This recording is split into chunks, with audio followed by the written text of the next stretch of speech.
Kulot, kulot. Samahan mo nga ako dun sa pinagbubunoto niya ng ngipin doon sa Rosario at ako'y wala ng ngipin. Kailan-ilan na nawawala.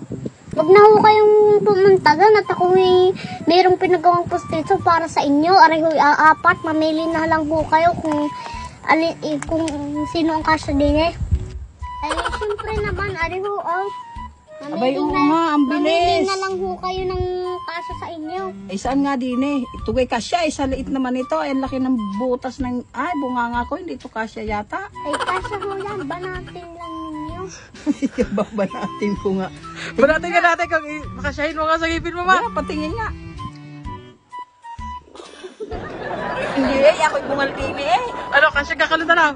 Kasya naman, pilitin lang. Kasya ka, bungal naman. Ano, ba't ka ang dami mong pustiso? Binili mo gaiyan. Ba, ang dami ay pa. Ready Patingin nga ako at akong susukat kay Mudra ng pustiso at baka nga kasya.